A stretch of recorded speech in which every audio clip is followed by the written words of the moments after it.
నమస్కారం అండి, this is #you. నా అన్వేష్ పైన మాత్రం మామూలుగా చూపించుకోవట్లేదు. మన ఇండియన్స్ గట్టిగా ఇచ్చి పడేస్తున్నారు. అది పుచ్చకాయ కీరా కాన్సెప్ట్లో ఒకటే కాదు, మనం చూసుకుంటే గరికిపట్టి వారిని తీసుకొచ్చేసాడు, ఇష్టం వచ్చినట్టు మాట్లాడినాడు. నిన్న నేను వీడియో చేశాను, అందరూ చూసే ఉంటారు. దాంట్లో కూడా నేను క్లియర్గా బీప్ వేయాల్సిన పరిస్థితి వచ్చింది. ఎందుకంటే బల్గారిటీ టు ద పీక్స్ మాట్లాడాడు ఈ క్యాండిడేట్. ఇతను నిన్న ఇంకొక వీడియో పెట్టాడు. ఆ వీడియోకి వెళ్ళటం కంటే ముందు ఇంకొకసారి భారతదేశంలో సీతాదేవి గురించి, ద్రౌపది గురించి మాట్లాడితే ఏం జరుగుతుంది, ఏదేదో కోసేస్తా అన్నాడు కదండి ఈ వెధవ కూర్చుని అందరికీ. వాడికి ఎలా కోత పడిందో ఒకసారి మీకు చూపిస్తాను. చూపించిన తర్వాత వాడి వీడియో ప్లే చేస్తాను. దాంట్లోనే అర్థమవుతుంది ఎంత సైకోటిక్ పర్సన్ అనేది. ఒక్కసారి మనం ఇచ్చిన దెబ్బ ఎలా ఉందో, దోల తీర్పేదట ఎలా ఉందో ఒకసారి చూద్దాం. ఇక్కడ నా అన్వేషణ డైలీ ఛానల్ మెట్రిక్స్ ఒకసారి మనం చూసుకుంటే కనుక ఆదివారం రోజు ఈ క్యాండిడేట్కి 50,000 మంది అన్సబ్స్క్రైబ్ చేస్తారు ఛానల్లో. మళ్ళీ మనం ఇంకో రకంగా చూసుకుంటే సోమవారం రోజు ఏకంగా 1,00,000 మంది. మంగళవారం మనం చూసుకుంటే ఇవాళ ఇప్పుడు దాకా 30,000 మంది. అంటే ఇక్కడికిక్కడే మనం చూసుకుంటే ఈ క్యాండిడేట్కి 180K సబ్స్క్రైబర్స్. హుష్ఫడాక్. ఇది దెబ్బ. సీతాదేవి గురించి మాట్లాడితే ఇష్టం వచ్చినట్టు మాట్లాడాడు. సబ్స్క్రైబర్స్ ఉన్నారు కదా, నేను పెద్ద మేధావిని అన్నట్టు సొల్లు కబుర్లు చెప్పి పైశాచికంగా మాట్లాడిన ఇలాంటి రోగ్స్కి ఇలాగే జరగాలి. ఇదంతా కాకుండా మన ఇన్స్టాగ్రామ్ అకౌంట్లో ఇదివరకు 1.8 మిలియన్ సబ్స్క్రైబర్స్ నాకు ఉన్నారు అని చెప్పి ఓ పెద్ద గొప్పలు చెప్పుకునేవాడు. తీరా పొద్దున్న లేసి చూస్తే 1.6 మిలియన్. అది పడిపోతా ఉంది, కిందకి పడిపోతా ఉంది. ఇది ప్రపంచ యాత్రికుడు. ఎన్ని దేశాలు తిరిగాను బాబోయ్ నేను చెప్పి పాస్పోర్ట్లు చూపించుకుని గర్వంగా ఇంతకాలం పడిన ఎఫర్ట్ అంతా హుష్ ఫటాక్ అయిపోయింది. ఇది చేయాల్సిన కర్తవ్యం నిజంగా ప్రతి ఒక్కళ్ళు. ఈ క్యాండిడేట్ లాంటి వాళ్ళు ఉంటే వీళ్ళందరికీ వెళ్ళి అన్సబ్స్క్రైబ్ బటన్ నొక్కించాలి ఎవరైనా సబ్స్క్రైబ్ చేసుకుంటే. ఇంకా ఈ పొగర్ మాటలు ఎలా ఉంటాయంటే, నా ఫ్యాన్స్ అంటే నేను ఊరుకోండి, నాకు సబ్స్క్రైబర్స్ అందరూ అంట. నువ్వేం జ్ఞానం ఇస్తున్నావని, నువ్వేం పెద్ద జ్ఞానం ఇస్తున్నావు నేను ఫాలో అవ్వాలి? ఒక వేస్ట్ ఫెలో ఇడు రాత్రి నుంచి తెగ పర్టర్బ్ అయిపోతున్నాడు. చిన్న వాటికి కూడా వీడియోలు పెట్టేస్తాడు, క్షమాపణలు అడుగుతున్నాడు. దాంట్లో ఒక్క వీడియో ముందు మాట్లాడి తర్వాత గరికిపాటి వారు రిలీజ్ చేసిన లెటర్ గురించి కూడా నేను వస్తాను. దాని తర్వాత ఇతని పైన నమోదవుతున్న కేసులు వాటి గురించి ఒక్క చిన్న బ్రీఫ్ ఆఫ్ టైంలో I finish this video. Draupadi దేవికి సీతాదేవికి క్షమాపణ చెప్పమంటున్నారు. అదే చేత్తో గరికిపాటి గారికి, యాక్టర్ శివాజీ గారికి, తర్వాత హిందూ సంఘాల వాళ్ళకి క్షమాపణలు అడగమంటున్నారు. వినాయకుడి సన్నిధిలోనే నేను క్షమాపణలు కోరుకుంటాను. చెప్పే ముందు నేనేమన్నానండి, ద్రౌపది దేవిని సైంధవుడు కీచకుడు బలాత్కారం చేయబోయి చచ్చిపోయారు అన్నాను. బలాత్కారం చేయబోయి చచ్చిపోయారు నువ్వు అన్నావా? ఏరా మాటలు మింగుతున్నావు ఈరోజు. సీతాదేవిని ద్రౌపదిని రేప్ చేశారని చెప్పి వాగావు కదరా. ఈరోజు ఏంట్రా మాట మార్చో? భయం మొదలైంది కదా. ఎవరి వల్ల మొదలైంది? నీకు దేనికి భయపడవురా నువ్వు? నీ సబ్స్క్రైబర్స్ అందరూ పోతే రోడ్డు మీద ఎక్కడికి వచ్చి పడతావు అన్న భయం వల్ల ఈరోజు నీకు క్షమాపణ వచ్చింది. నీలో జ్ఞానం వెలిగి మాత్రం రాలా ఈ క్షమాపణ. చూడండి వీడియో ఎలా కంటిన్యూ అవుతుందో. బలాత్కారం అంటే ఇంగ్లీష్ లో అయితే రేపు. తర్వాత సీతాదేవిని రావణాసుడు ఎత్తుకెళ్ళిపోయి చచ్చిపోయారు అన్నాను. అంటే ఇక్కడ చీరలు కట్టుకున్న వాళ్ళు, ఆ మగవాళ్ళు ఏది చేస్తే వాళ్ళు చచ్చిపోయారు. ఇక్కడ 60,000 రేపులు జరిగాయి. సో వీళ్ళు ఇంకా బతికి ఉండి బిర్యానీ తింటున్నారు, మీరేం చేస్తున్నారు అని అడిగి అక్కడ సందర్భం. కానీ అక్కడ అంత చెప్పే ఛాన్స్ లేదు. తప్పు చెప్పే ఛాన్స్ లేదంటే ఏం మింగుతున్నావు రోజు కూర్చుని? నీ బోడి పుచ్చకాయ కీరే వీడియో పెట్టే బదులు ఇలా ప్రాపర్గా మాట్లాడచ్చు కదరా నువ్వు. ఆ రోజే నువ్వు ప్రశ్నిస్తావా? నువ్వు మహిళలతో ఉంటావా? శాండ్విచ్ మసాజ్ గురించి మాట్లాడతాడండి, వినాయకుడి గురించి మాట్లాడి వీడియోలో. ఇడు అంత పైసాచి కుక్క ఇది. ఈ కుక్క గురించి మళ్ళీ ఇడికి ఒక సబ్స్క్రైబర్స్ నిమిషంలో రోడ్డు మీద ఉంటాడు. ఇడికి అందరు కంకణం కట్టుకుంటే కనుక చివరికి మామూలుగా వేలలో సబ్స్క్రైబర్లు ఉంటారు చూడండి, వాళ్ళ తేరై ఒకసారి రోడ్డు మీదకి వస్తే ఈడ అహం దిగిపోద్ది. ఈరోజు పెట్టాడు ఒక వీడియో, నేను నెక్స్ట్ వెళ్ళే దేశం ఏంటో తెలుసా మీకు? India are China. రారా నువ్వు ఇండియాకి, నీకు ఉంటుంది తాట. ఈరోజు దమ్ముంటారా? కాబట్టి క్షమాపణ కోరుకుంటాను. అదే తప్పు ఒప్పుకుంటున్నాను కదా. సో ఇప్పుడు నేను తప్పు చేస్తే రాత్రికి వినాయకుడి సన్నిధిలోనే రక్తం కక్కుకొని చచ్చిపోతాను. కనుక నా తప్పు మీరు స్వీకరించకపోతే ఈ సంవత్సరం నుంచి నెక్స్ట్ సంవత్సరం వరకు అష్ట దరిద్రాలు మీకు అంటుకుంటాయి. ఛాలెంజా వినాయకుడి మీద ప్రమాణకం చేసి చెప్తున్నాను. నేను తప్పు చేస్తే ఈ రోజు రాత్రికి రక్తం కక్కుకొని చచ్చిపోతాను. కానీ మీకు ఈ సంవత్సరం 26 అంతా నాలుగు మీద మచ్చలోనే అష్ట దరిద్రాలు పట్టుకొని. చూసారా ఇటు చివరికి ఏ స్థితి దిగజారాడు? సబ్స్క్రైబర్ కౌంట్ ఫటాఫటా పడుతుంటే ఇటు చివరికి ఏమయ్యాడంటే, నా క్షమాపణ మీరు స్వీకరించకపోతే మీరందరికీ అష్టదరిద్రాలు పడతాయి అంట. 2026లో ఈ బోడి నాలుగు మీద ఒక మచ్చ ఉందంట. నీకు అంత మచ్చ ఉంటే నీకు పెళ్ళి అయ్యేది కదరా ఎప్పుడు. ఒకసారన్నా పెళ్ళం కావాలని అనుకుంటావు కదా, పెళ్లి కావాలి నాకు కూడా అని. ఏ ప్రపంచ యాత్రికుడికి పెళ్లి పోజు లేకుండా ఉంటుందా ఏంటి? ఇన్ని మచ్చలు ఉన్న ఏంట్రా ఉపయోగం?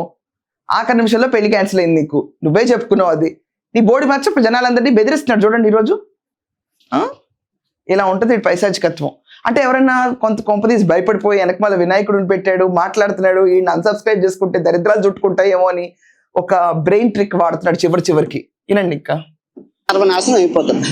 నేను చెప్తున్న తప్పును స్వీకరించకపోతే. 2, గరికపాటి గారికి టీషర్టును జీన్ ప్యాంట్ ఆడవాళ్ళు వేసుకుంటే నచ్చదని అంటున్నారు. నేను అబ్బాయి వేసుకుంటున్నారు కదండి అంటే అవన్నీ నాకు తెలియదు. ఆడవాళ్ళు పద్ధతిగా ఉండాలి, చీరలు కట్టుకోవాలన్నారు. ఓకే, అది ఆయన పెద్ద ఆయన కాబట్టి నేను ఆయన్ని తిట్టలేదు. కాకపోతే కొన్ని పదాలు వారాను, దాన్ని వెనక్కి తీసుకుంటూ క్షమాపణలు కోరుకుంటున్నాను. ఇంకా శివాజీ గారిని ఆయన సామాన్లు అన్నందుకు నేను తిట్టాను, ఆయన వెనక్కి తీసుకున్నారు, నేను వెనక్కి తీసుకున్నాను. Problem solve. ఓకే, మీరు ఎక్కడితో వదిలేస్తే బాగుంటుంది, లేదు అంటే మీ ఇష్టం. నేను ఇప్పుడు మంచి శాండ్విచ్ మసాజ్ థాయిలాండ్ లో చేసుకొని రాత్రికి మంచి సినిమాకి వెళ్ళి ఆ వీడియో రేపు పొద్దున్న పెడతాను. ఓకే, నేనైతే చిల్ అవుతాను, రిలాక్స్ అవుతాను. మీరు ఏం అవుతారు అనేది మీ మనసుకే ఆలోచించేస్తాను. లవ్ యూ ఆల్, అందరూ బాగుండాలి, అందులో నేను ఉండాలి. నీ బొంద ఉండాలి నువ్వు. సో ఇదండి వీడి పైశాచికత్వం.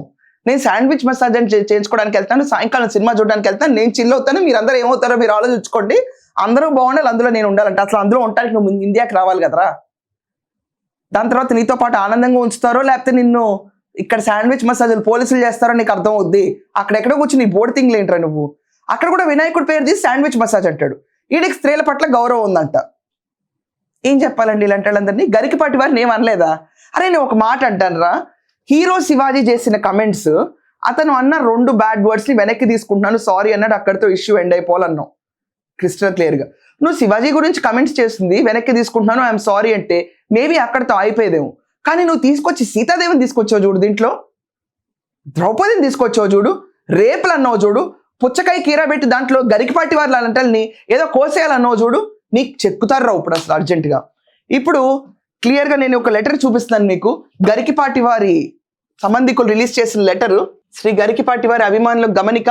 గత కొన్ని రోజులుగా జరుగుతున్న ఒక వివాదానికి గురువు గారికి ఎప్పుడు చెప్పిన మాటలు జోడించి వక్రీకరించి వివిధ యూట్యూబ్ ఛానల్లో లేని సమస్యను సృష్టించే ప్రయత్నం చేస్తున్నారు. ఈ మధ్యకాలంలో వ్యూస్ కోసం గురువు గారి మాటలు, ఫోటోలు ఇష్టానుసారంగా వాడుకోవటం పరిపాటి అయిపోయింది. ఇవి పూర్తిగా అర్ధరహితమైనవి, కవ్వింపు చర్యలు. గురువు గారి పట్ల అనుచిత వ్యాఖ్యలు చేసిన వ్యక్తుల ఛానళ్లపై చట్టరీత్యా చర్యలు తీసుకోబడటం ఖాయం. అంటే ఏంటి? అన్వేష్ గడికి కాలం మూడింది.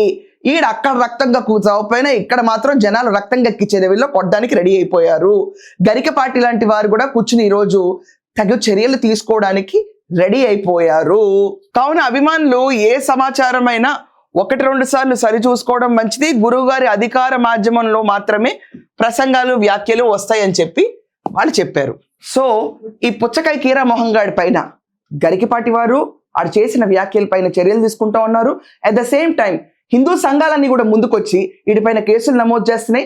అండ్ వీడు ఇండియన్ పాస్పోర్ట్ హోల్డర్ కాబట్టి వీడికి లుకౌట్ నోటీస్ ఇచ్చి ఇమ్మీడియట్ గా లాక్కొచ్చి బడితి పూజ చేయించి వీడితో కోటి సార్లు రాపిస్తే తప్ప వీడికి ప్రక్షాళన జరగదని నా ఉద్దేశం. ఇలాంటి వాళ్ళని ఊరికే వదిలేస్తే రేపు రాముల వారి గురించి మాట్లాడతాడు, భారతదేశం గురించి మాట్లాడతాడు. భారతదేశం గురించి ఆల్రెడీ అనేసాడండి. ఆడి కూతురు పుడితే భారతదేశంలో ఉండకూడదంట, అసలు ఆడు రాడంట. కానీ ఇండియాకి ట్యాక్స్ కట్టి ఉద్ధరిస్తున్నాడంట. ఎందుకంటే వాళ్ళ ఇంట్లో పథకాల ద్వారా ఒకప్పుడు ఉపయోగపడింది, వాళ్ళు పైకి వచ్చింది వాళ్ళ కుటుంబం కాబట్టి మీసం మెలేసి మనకి పథకాల ద్వారా ఇస్తాడంట డబ్బులు. అప్పుడు తీసుకున్న డబ్బులు ఈరోజు ట్యాక్స్ రూపాయలు ఇస్తాడంట. వీడి బోర్డు ట్యాక్స్ అక్కర్లేదు, వీడు కావాలి లైవ్లో ఇండియా. అప్పుడు ఈయన్ని తీసుకొస్తే ఇండియన్ పాస్పోర్ట్ హోల్డర్ గాడిని ఈయన్ని అరెస్ట్ చేస్తే వీడిపై నేను కేసులు పడినాయి కాబట్టి ఖచ్చితంగా సీరియస్గా వెళ్తారు. ఇప్పుడుంది బీజేపీ ప్రభుత్వం కాబట్టి ఖచ్చితంగా రామ మందిరం కోసమే అంత యుద్ధం చేసిన ప్రభుత్వం కాబట్టి ఈ రోజు హిందూ సంఘాలన్నీ వీడిపైన కన్నెర చేసి ఒక్కసారి లాక్కొస్తే దాట్స్ ఇట్, కేల్ కథం. ఇప్పటికే వీడికి అన్సబ్స్క్రైబ్ బటన్స్ పెరిగిపోతూనే ఉంటున్నాయి. రోజుకి 1,00,000 మంది దాకా వెళ్ళిపోతున్నారు. వీడి పరిస్థితి ఏంటో వీడికే అర్థం కాని స్థితిలో వీడు ఇప్పుడే హ్యాపీ న్యూ ఇయర్ చెప్పి చైనాకు చెక్కేస్తున్నాడు. ఇండియాకి వచ్చే దమ్ము లేదు కాబట్టి ఇండియా చైనాని ఊరికే పెట్టాడు, చైనాకు చెక్కేస్తున్నాడు. ఆడి వ్యూ కౌంట్ పడిపోయింది. ఇది కెపాసిటీ ఆఫ్ ఇండియన్స్ అంటే. ఒక్కసారి కొట్టారంటే ఏదోకి నాలుగు మీద మచ్చలతో సహా చెరిగిపోతాయి. సో మీరందరూ కూడా ఇలాంటి వాడిని ఇండియాకి తీసుకొచ్చి అరెస్ట్ చేయాలా లేకపోతే తెచ్చి ఆడి పాపానాడిని వదిలేయాలా ఎలా చూస్తారు? అండ్ గరికపాటి వారు ముందుకొచ్చి ఆయన మాటల్ని ఈరోజు వక్రీకరించి చాలా వీడియోస్లో ఆయన వాడుతున్నారు. ఎప్పుడో మాట్లాడిన మాటలు తీసుకొచ్చి జోడించి ఈరోజు వీడికి సమాధానం ఇచ్చినట్టుగా ఆయనకేం కర్మ అండి ఈడి స్థాయికి వచ్చి మాట్లాడడానికి? ఆయనకేం కర్మ? ఆయన 10 మంది బాగుండాలనుకుంటారు. అలాంటి పుణ్యాత్ములను తీసుకొచ్చి ఇలాంటి స్థాయిలో కలపకూడదు. అది చాలా చాలా బూతు. అలాంటి పనులు ఎప్పుడూ చేయకూడదు మనం. సో ఈయన ఇండియాకి తీసుకొచ్చిన తర్వాత అరెస్ట్ మాత్రం తథ్యం. వీడికి ఇండియా వచ్చే సూచనలు మొదలైనవి అని గట్టిగా నేను నమ్ముతున్నాను. మీరందరూ కూడా దీనిపైన ఒపీనియన్స్ కమెంట్స్లో మెన్షన్ చేయండి. That's all for now. Thank you.